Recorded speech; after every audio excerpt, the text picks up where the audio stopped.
알기 쉬운 경제 완전 정복. 가장 가까이 있는 생활 경제 뉴스.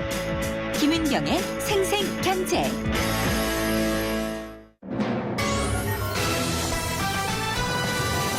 경제 뉴스의 진실과 오류. 생생경제가 떴다. 오늘의 생생 인터뷰는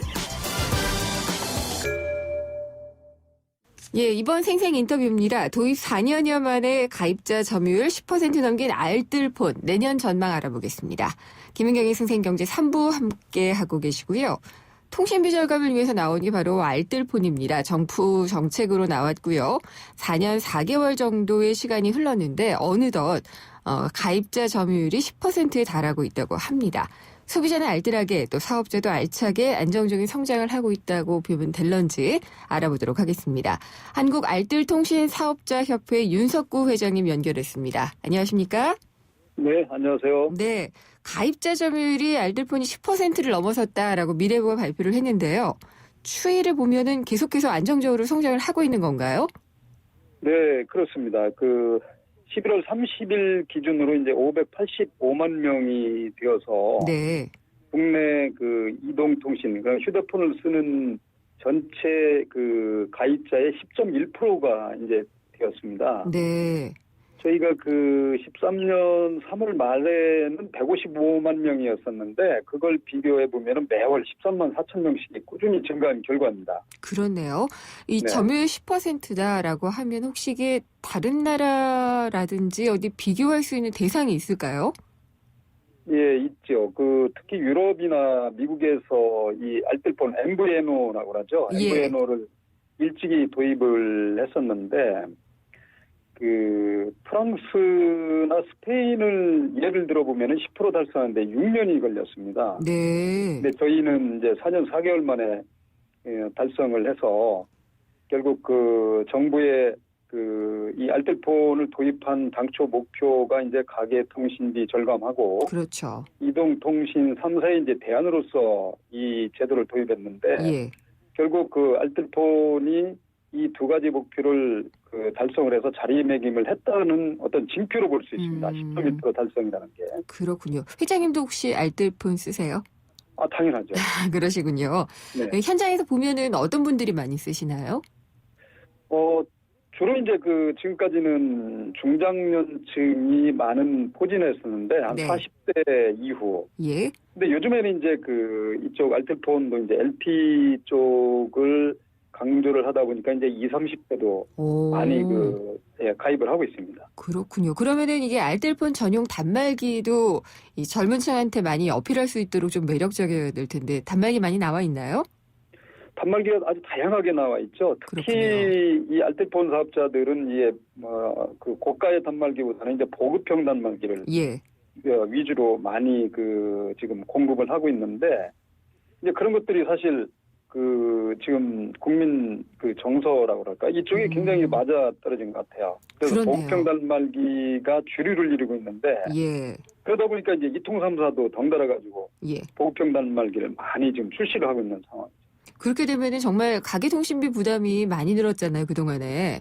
그렇죠. 이게 절감되는 효과는 그만큼 더 늘어날 수 있을 걸로 기대를 해도 되겠네요. 그렇습니다. 지금 대략 보면은 이통 3사의 평균 가입자당 평균 통신비가 36,000원 정도가 되고 네. 저희 이 알뜰폰의 평균 통신비는 한 16,000원 정도가 되어서 네. 많이 2만 싸네요. 원의 절감을 할 수가 있는 겁니다. 가입자당 월 가입자당. 그래서 56%의 비용을 절감할 수가 있어서 전체적으로 보면은 매년 한 5천억 이상 통신비가 절감이 되고 있는 거죠. 이 소비자 입장에서 보면은 굉장히 좋거든요. 근데 그렇습니다. 이제 사업자들의 사정은 어떨지가 좀 궁금한데 이게 정부 지원이 아니면은 어렵다 이런 얘기들도 많이 들리거든요. 예. 앞에서 말씀드렸다시피 가입자당 2만 원이라는 것을 절감시키기 위해서 사실 알뜰폰 사업자들이 엄청 저렴한 요금제를 많이 출시를 했거든요. 예. 그러다 보니까 이제 말씀드린 가계통신비 절감이라는 토끼는 잡았는데 네. 예, 알뜰폰 사업자들의 수지가 상당히 열악합니다. 올해만도 약 한 590억 적자가 예상이 되는데 그 적자를 이렇게 많이 보면 계속할 수 없잖아요. 그래서 이제 저희가 10% 되면은 나름대로 뭐라 그럴까 이제 비피점이라고 그러는데 네. 수지가 이제 일치가 되는 점이라고 생각을 했는데 수익이 나기 시작하는 시점. 예. 예. 그런데 이제 아직까지는 사업자들이 이 수지를 지금 맞추지 못하고 있는 상황입니다. 그러다 보니까 이제 정부에서 지금까지 사실 지원책을 3번 시행을 해서 상당히 이제 도움이 됐었는데 네. 정부의 지원책이 아직도 절실히 필요한 시점이죠. 언제까지나 근데 저희 지원을 받을 수만은 없잖아요. 그래서 저희 예. 협회 차원에서 말씀드리면은 저희가 15% 마켓슈어가 15% 될 때까지는 정부의 지원책이 좀 있어야 되지 않겠나. 네. 그러면은 이제 어느 정도 사업자들도 자립을 할 수 있는 기반이 마련된다. 확립이 될 수 있을 것 같습니다. 그러면은 점유율 15%라면 지금 10%인데 언제쯤으로 보고 계세요? 지금 추이대로라고 하면은 매월 10만 이상씩 가입자가 늘어난다고 보면은 2016년 말에 가가지고는 약 700만 정도로 예상이 되고요. 그래서 한 12% 수준. 그래서 그런 수준으로 하면 2017년 말에 가면 15%까지는 갈 수 있지 않을까. 네. 그렇게 생각을 합니다. 그러니까 이 대형 통신사 같은 경우에는 마케팅을 워낙 잘하잖아요. 그렇습니다. 예. 근데 이제 알뜰한 것만 가지고 마케팅을 하셔야지 되니까 그런 점들이 좀 쉽지 않은 점도 있지 않을까 해서 여쭤봤습니다. 제일 애로사항이 사실 이제 유통 채널입니다. 예. 이통 3사는 이제 오프라인에서의 모집점이 전국에 수만 개가 있는데 네. 알뜰 사업자들은 사실 오프라인은 거의 지금 전무한 상황이고요. 그러니까 다행히 이제 정부에서 이제 우체국을 통해서 알뜰폰을 공급할 수 있는 채널을 마련해 네. 주셔가지고 상당히 좀 도움이 되고 있죠. 그렇군요. 이제 그와 같이 여러 경로를 통해서 유통 채널이 좀 더 확대됐으면 하는 바람입니다. 유통 채널이 어디로 더 확대될 수 있을까요? 이제 정보망을 갖추고 있는 예를 들면 새마을금고라든가 예. 아니면은 가장 비근한 예가 이제 은행이라든가 여러 가지는 많이 있겠죠. 네. 이런 거는 좀 정책적인 지원이 필요하겠군요. 네네네. 그렇습니다. 또 이 제사 이동통신도 출범할 가능성이 얘기가 되고 있고요. 사업자 아마 접수를 받았던 것 같고 전파 사용료 감면 종료 이런 것들도 상당히 알뜰폰 사업하시는 분들에게는 변수가 될 것 같은데 어떻게 풀어나가면 좋을까요? 네, 전파 사용료 감면이라든가 이런 건 앞에서 말씀드린 대로 정부의 지원책이 절실히 필요한 시점이고요. 네. 또 이제 알뜰폰이 10% 달성된 이 시점에서 제사 이통이라는 출연한다는 의미가 예. 거의 반감되는 그런 분위기 아닌가 생각이 듭니다. 제사 이통이라는 것도 결국 이통 3사의 대안으로서 이제 지금 정부에서 출범을 시키려고 좀 하고 있는 것 같은데. 그렇죠. 예. 알뜰폰이 이미 그러한 위치, 그러한 역할을 좀 하고 있다고 보기 때문에 네. 이통 사이통의 출연이 별 의미가 없지 않나 하는 생각입니다. 그럼 중복되지 않게 좀 해달라는 말씀이신가요? 네네네. 정부 관계자가 들으셨어야 될 텐데. 알겠습니다. 오늘 자세히 말씀 잘 들었고요. 사업 잘 되기를 바라도록 하겠습니다. 감사합니다. 네, 수고하십시오. 한국알뜰통신사업자협회 윤석구 회장이었습니다. 좌우로 정렬 2588 좌우가 같네 좌우가 같아 2588 오빠도 좌우로 한번 불러보세요. 네? 오빠는 2588 대리운전을 3년째 부르신다고요? 언제나 어디서나 2588 박서현 인기 있죠? 2588 네, 생생경제 3부 함께 하셨고요. 잠시 후 4부 이어집니다. 금융상품 백서 시간이 있는데요. 정부가 가계부채를 관리하겠다라고 내놓은 주택담보대출 가이드라인이 있습니다. 이 현장에서는 대출 심사가 많이 깐깐해질 것으로 보이는데 대출 받을 수 있는 기회가 줄어드는 건 아닌지 좀 궁금한데 알아보도록 하겠습니다. 은퇴솔루션 시간에는요. 실제 현장에서는 인기를 끌지 못하고 있다고 하는데 주택연금, 역모기지 자세히 알아보겠습니다. 저희 궁금한 점이나 의견 있으면 문자 보내주시면 됩니다. 짧은 건 50원, 긴 건 100원의 정보 이용료가 부과되는 휴대전화 우물정의 0945번으로 보내주시면 됩니다. 잠시 후 4부에서 뵙겠습니다. 저는 10살 심서원입니다. 저는 크리스마스가 너무 기다려져요. 선물도 받고 맛있는 것도 많이 먹으니까요. 근데 크리스마스를 싫어하는 친구들도 너무 많대요. 가족도 없고 케이크도 없으니까요. 제 친구들 모두 행복한 크리스마스를 보냈으면 좋겠어요. 힘겨운 겨울을 보내고 있는 아이들에게 산타가 되어주세요. 지금 바로 02544-9544, 02544-9544로 전화주세요. 이 캠페인은 뜨거운 사랑을 나누는 하은맘 S프로젝트와 함께합니다. 02544-9544 기아대책.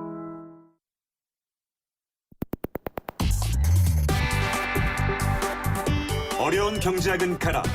귀에 쏙쏙 들어오는 김인경의 생생경제.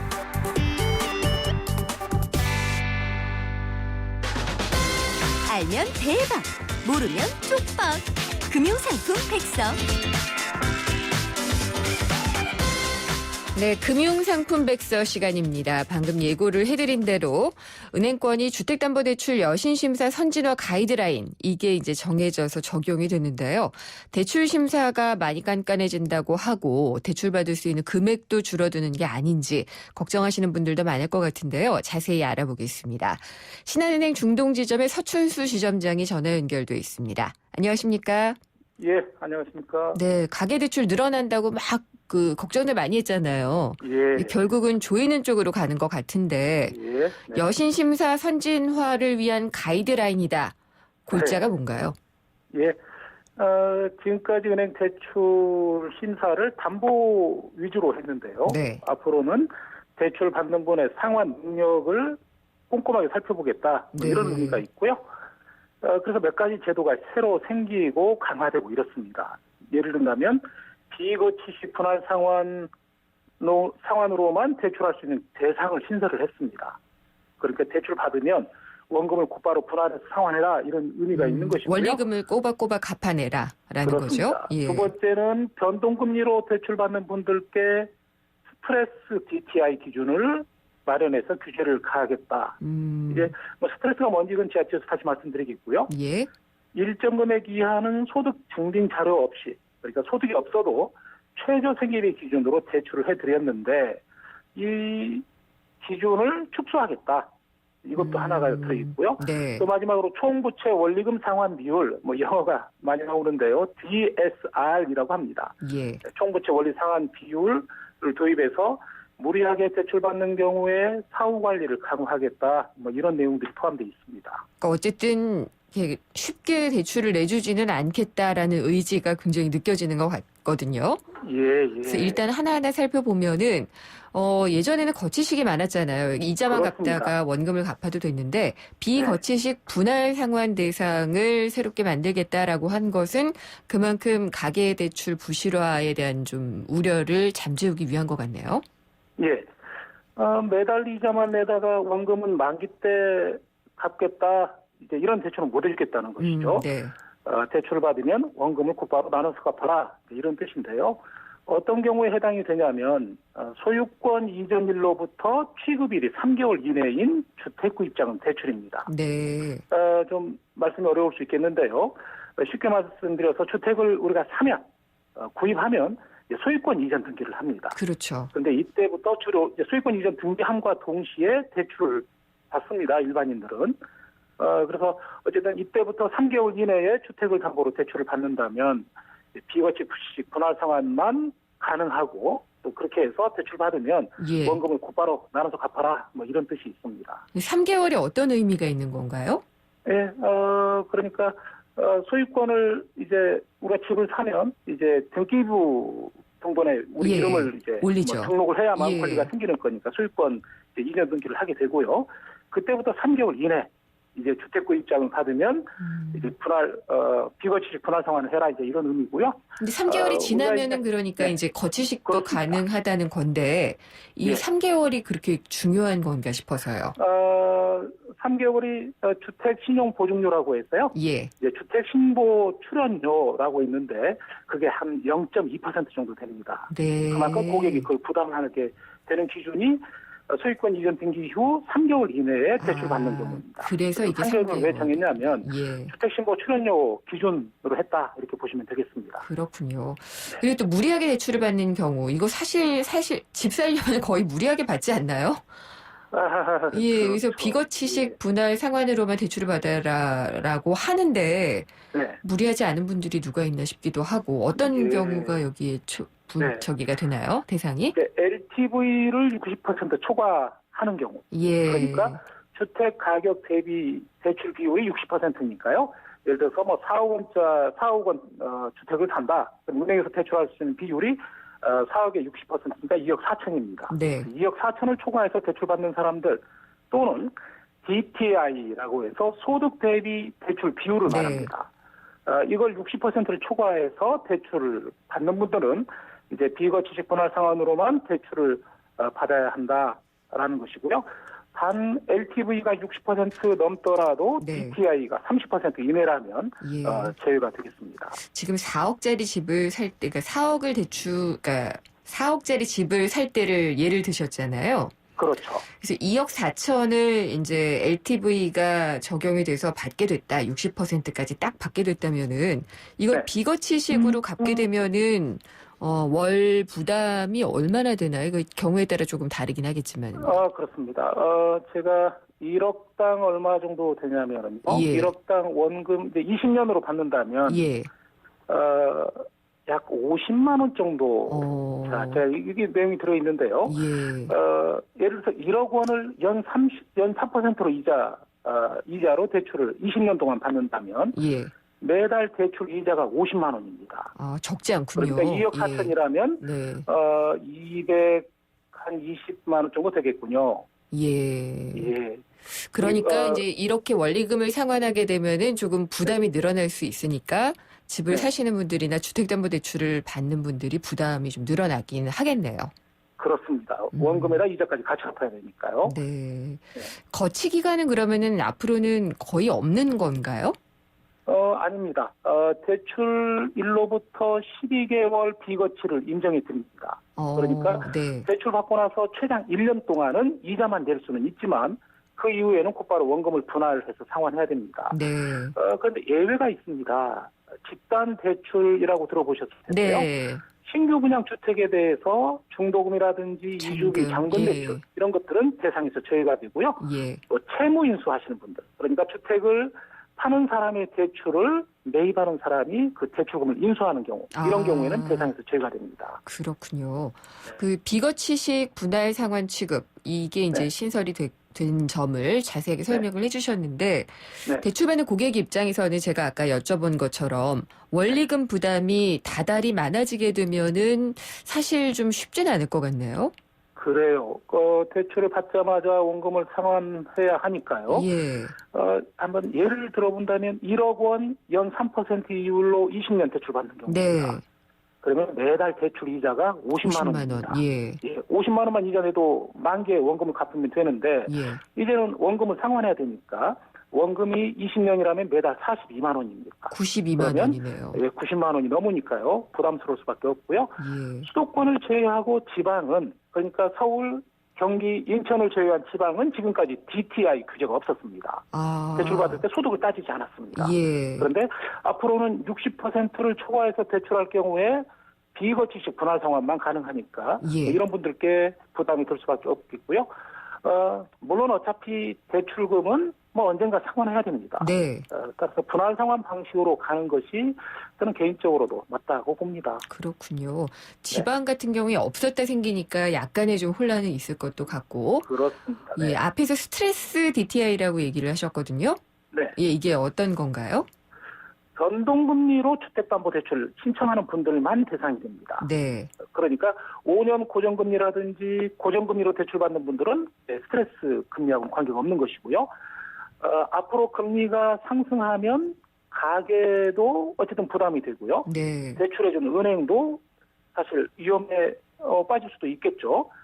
그래서 변동금리로 대출을 신청하신 분들에게는 대출 한도를 줄이겠다. 이제 이런 의미가 있습니다. 네. 한국은행이 매달 예금은행 가계대출 가중평균금리를 공시를 합니다. 저는 뭐 보지는 못했지만 여기 매달 발표를 하는데 최근 5년간 공시한 최고치에서 매달 발표를 하니까요. 예. 최근 5년 동안 공시한 최고치에서 내년 11월에 공시한 금리를 차감한 값을 말합니다. 지금은 약 2.0% 정도로 저희들이 예상을 하고 있고요. 네. 그래서 대출금리가 변동금리로 대출받는 분들은 현재의 금리에 이 스트레스 금리 2%가 더해서 오른 것을 이제 감안을 합니다. 그렇게 오른 금리로 DTI를 산정하니까 예. 당연히 대출 한도가 줄어들겠죠. 예. 그래서 소득이 적은 분들이 변동금리로 대출을 신청하면 뭐 대출이 줄어들 수밖에 없게 되는 것이고요. 그러면 혹시 변동금리로 대출을 받게 되면은요, 대출 네. 이자가 이 스트레스 금리만큼 올라가게 되나요? 아닙니다. 그렇지는 않습니다. 대출금리가 올라가는 예. 것은 아니고요. 예. 단지 앞으로 금리가 상승하면 고정금리 대출자들은 별로 상관이 없지만 변동금리로 대출받은 분들은 대출 이자가 늘 수밖에 없으니 예. 변동금리 받지 말고 말고. 고정금리로 대출받아라. 뭐 이런 의미가 있습니다. 그래서 그렇겠군요. 대출 한도를 줄이겠다. 뭐 예. 이런 얘기입니다. 그리고 아까 그 DSR 얘기하셨잖아요. 총부채 원리금 상환 비율. 이거는 어떤 예. 건가요? 이미 은행이나 보험사나 금융회사에서 받은 기존 대출까지 예. 원금 이자 상환액을 다 따져서 대출을 해드리겠다 이런 뜻입니다. 네. 물론 대출은 해드리겠지만 이런 분들은 대출 받고 나서 뭐 사후 관리를 강화하겠다 뭐 이런 얘기입니다. 네. 이런 것들이 그래서 수도권이 내년 2월이고 비수도권이 내년 5월부터 시행이 그렇습니다. 된다는 것이죠. 네. 예. 네. 많이 깐깐해지네요. 예. 네. 말씀 잘 들었습니다. 감사합니다. 네, 감사합니다. 서춘수 신한은행 중동지점장이었습니다. 생생경제를 다양하게 만나는 방법. YTN 라디오 앱 예스와 YTN 라디오 웹사이트, 팟캐스트를 통해서 실시간 청취와 다시 듣기가 가능합니다. 언제 어디서나 손쉽게 만날 수 있는 생생경제. 참 좋다.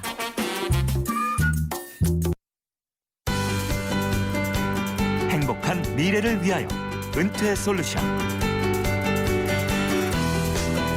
네, 은퇴 솔루션 시간입니다. 미래에셋 은퇴연구소의 김경록 소장님 나오셨습니다. 안녕하십니까? 예, 안녕하세요. 날 예. 많이 춥죠? 예, 밖에 좀 춥습니다. 네, 은퇴하시는 분들의 마음도 추울 것 같아요. 너무 식상한 멘트인가요? 요즘 네. 더욱이 구조조정이 한참 많이 일어나는 계절이라 가지고 그러게요. 예. 날씨까지 추우니까 좀 그러네요. 예. 임원 인사 아직 안 된 곳도 있고 막 이래가지고요. 예, 그렇습니다. 다들 마음이 떠 있는 것 같아요.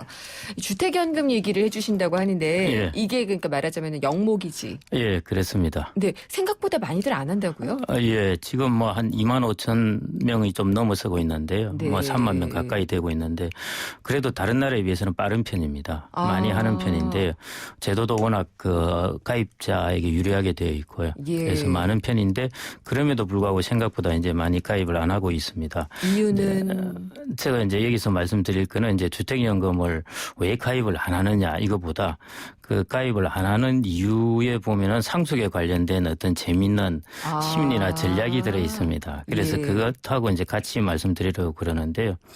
제가 이제 주택연금 회의를 가다가 이제 이런 생각을 하게 되었습니다. 회의에 갔더니 이제 가입을 왜 생각보다 덜 할까? 예. 이런 게 이제 주제였는데요. 부모들이 자녀들 허락을 받아야 된다는 겁니다. 자녀들이 이제 자기 자녀들이 집이라고 물려받을 줄 알았는데. 그렇게 예. 허락을 받아야 되기 때문에 잘 안 한다고 그래서 한편으로 가만 생각해 보니까 오히려 그 반대일 수도 있지 않을까. 부모들이 상속 가능한 재산을 가지고 자녀들한테 서비스를 기대할 수가 있으니까요. 그런 가능하겠네요. 부분에 이제 그런 네. 부분으로 해서 이제 주택연금에 대해서 조금 다른 생각을 해보게 되었고요. 예. 그게 이제 상속 관련된 전략도 거기 들어 있습니다. 그래서 그런 부분을 좀 이제 말씀드리려고 그런 겁니다. 전에 몇 번 해주셨는데요, 소장님이. 예. 그러니까 우리나라 부모들 같은 경우에는 집을 어떻게든지 마련해서 예. 이 집을 자식에게 물려주겠다. 예. 혹은 내가 죽을 때까지 갖고 있겠다. 이런 인식이 강하다고 하셨잖아요. 예. 이제 상속 관련된 걸로 관련된 이야기로 풀어나간다면요. 보면요. 네, 집도 이제 상속 가능한 네. 재산이니까 이 부분에 대해서 이제 연구를 80년대 이미 미국에서는 학자들이 했습니다. 네. 게리 베커라고 이제 그 가족에 대해서 예. 혹은 사회에 대해서 경제학적으로 설명을, 결혼에 대해서도 이제 경제학적으로 좀 너무 냉혈한적으로 설명을 하는 사람이 있고요. 네. 그다음에 이제 그 레리 서머스라고 미 예. 재무장관 예, 지냈고 재무장관도 있고. 하버드대 총장을 예. 지낸 사람이 있는데 여자를 이게- 무시해서 제가 별로 좋아하지 않는. 무시하지 않았습니다. 한마디 예. 잘못해서 그렇게 했는데요. 네네. 전략적 상속 동기라는 논문을 썼습니다. 오, 85년에. 그렇군요. 이 논문의 내용이 이제 그런 겁니다. 네. 상속 가능한 재산을 가지고 있으면은 네. 이걸로 가지고 자녀가 2명 이상 경쟁을 할 때 아, 이걸 가지고 자녀를 통제를 할 수 있다. 그렇죠. 는 것이 그래서 예. 상속 재산을 가지고 전략적으로 행동한다는 것입니다. 부모도. 뭐 이를테면은 내가 이 집을 갖고 있으니까 이 녀석이 내가 아플 때는 그렇습니다. 빨리 예, 달려주겠지. 맞습니다. 그래서 뭐 이런. 실제로 그때 네. 논문을 쓸 때 이제 서베이 데이터를 보면요. 예. 상속 가능한 재산이 많을수록 자녀가 방문하는 횟수가 많고요. 그 다음에 이 재산을 곧 상속할 것 같아든지 이제 몸이 안 좋아서. 네. 그 다음에 자식에게 이제 할당될 상속 재산이 곧 예측이 될 때, 이럴 때는 방문 횟수가 훨씬 더 많아진다고 그럽니다. 자기 집이라고 생각해서 그런 집뿐만 아니라 다른 재산이니까요. 미국의 경우에. 예. 그러니까 그런 면에서 이제 이 자녀가 행동이 이렇기 때문에 부모도 예. 마찬가지 전략적으로 행동을 한다, 이런 부분입니다. 그게 이제 그러니까 논문에 연봉이질 안 받고 자산으로 갖고 있는 예. 경우가. 뭐 그런 부분입니다. 이것이 이제 여러 가지 시사점이 있습니다. 네. 이제 첫째 시사점은 이제 증여를 생각보다 빨리 안 해준다는 겁니다. 네. 이제 사망해서 주는 거는 상속이고 미리 주는 거는 증여라고 그러거든요. 그러니까 사망하기 전에 증여를 통해서 좀 더 젊을 때 소비를 하라. 네. 이렇게 해서 주는 게 아니라 가급적 오래까지 가지고 있는데 이 이유가 뭘까 하는 것이 이제 마찬가지 이 상속 가능한 재산을 끝까지 가지고 있으면 자녀를 컨트롤할 수 있다는 것이고요. 네. 두 번째가 이제 연금하고 관련된 겁니다. 예. 사람들이 종신연금을 생각보다 왜 많이 들지 않을까 예. 하는 부분인데, 연금을 들게 되면은 이걸 중도에 해지하거나 이럴 수가 없지 않습니까? 연금을 개시가 되면은 연금은 이제 끝까지 받는 수밖이고요. 뭐 아무리 어려워도 네. 이걸 찾아 쓸 수가 없습니다. 그러니까 상속 가능한 재산의 의미가 없어져 버리거든요. 없어지죠. 예, 그래서 이제 이 두 가지 설명에 대해서 이게 상속의 동기가 설명을 해줄 수 있다는 겁니다. 그래서 주택연금 같은 경우에도 주택을 가지고 상속 가능한 재산이라고 생각을 하는데 이걸 연금화해버리면은, 주택을 연금화해버리면은 더 이상 이제 그런 통제할 그런 그 힘이 없어진다는 거죠. 한마디로 히든 카드가 없어지는 거죠. 그렇게 생각할 수도 있지 않을까요? 그러니까 나는 자식에게 네. 뭔가 너희들이 서비스해 주는 걸 바라지 않는다. 네. 그러니까 나는 이걸 통해서 주택연금을 받고 살겠다. 예. 너희 알아서 살아라. 이렇게 쿨한 측면을 보여줄 수도 있는 거 네, 아닐까요? 맞습니다. 예, 그거는 뭐 충분히 그럴 수 있고요. 네. 그래서 두 가지 중에 하나의 전략입니다. 첫 번째는 지금 이제 많이 택하시는 전략은 주택을 가지고 있고, 그래서 자식에게 서비스를 기대하는 것이죠. 네. 예. 그러면서 이제 주택연금을 안 받으니까 소득은 좀 공공하겠죠. 네. 조금 어렵고, 그러면서 이제 대신 자녀가 용돈을 준다든지 자주 찾아온다든지 손주를 데리고 온다든지 이런 부분을 기대하는 것이 있고요. 두 번째는 좀 차선의 방법이긴 한데요. 주택을 통해서 연금을 받고 그럼 소득이 생기지 않습니까? 그렇죠. 이 소득을 통해서 시장에서 여러 가지 다른 서비스를 고용을 하는 겁니다. 이제 그렇죠. 뭐 여가를 즐길 수도 있고 그 대신 자신의 여가를 즐길 수도 있고요. 그다음에 요양기관의 서비스를 이용할 수도 있고 이런 것이거든요. 그래서 둘 중 하나를 택하셔야 되는데요. 물론 제일 좋은 거는 사실은 정말 진심 어린 자녀가 서비스를 해준다면 제일 좋죠. 그게 그럼요. 최선입니다. 예, 최선이죠. 근데 그 부분이 이제 가능성이 낮다는 것입니다. 불확실성도 많고요. 중간에 갑자기 어떻게 될지도 모르고 요즘 그런 것 때문에 소송도 많이 일어나지 않습니까? 어떤 거요? 이제 재산을 미리 주고 그다음에 나를 복양하라 했는데 안 이제 하는 거죠. 그런 부분의 계약 불이행 때문에 그런 부분 때문에 오히려 차선 이거는 차선을 선택하는 것이 오히려 맞지 않느냐 하는 것입니다. 그러니까 주택을 가지고 연금을 받고 그 연금에서 나오는 소득으로 자기가 여러 가지 서비스를 네. 다른 데서 구입해서 네. 혹은 그걸 누리는 것이 더 좋은 방법이 아니겠는가 하는 네. 것이 제가 오늘 말씀드리려고 하는 바입니다. 날씨도 추운데 굉장히 냉철하고 이성적인 말씀을 해주시는 것 같네요. 뭐 그렇습니다. 네. 그런데 주택연금을 조금 다른 시각으로 보면요. 네. 예, 그런 식으로 주택을 활용하는 것이 오히려 좋을 수 있습니다. 사람은 누구든지 예. 불확실성이 있지만은 심리적으로는 최선을 제일 좋은 것을 기대하려고 합니다. 그렇죠. 왜냐하면은 미래의 불확실성이지만은 이루어질 거라고 생각을 하거든요. 그런데 실제로 되면은 평균의 법칙으로 다 그 불확실한 거는 그만큼 변수가 많습니다. 차라리 불확실한 최선을 택하는 것보다는 네. 확실성이 훨씬 높은 차선을 택하는 것이 더 낫다는 것이 영목이죠. 예. 주택연금이라고 하시는 게 더 알기 편합니다. 근데 주택연금이라고 해서 잘 모르시는 분들도 있더라고요.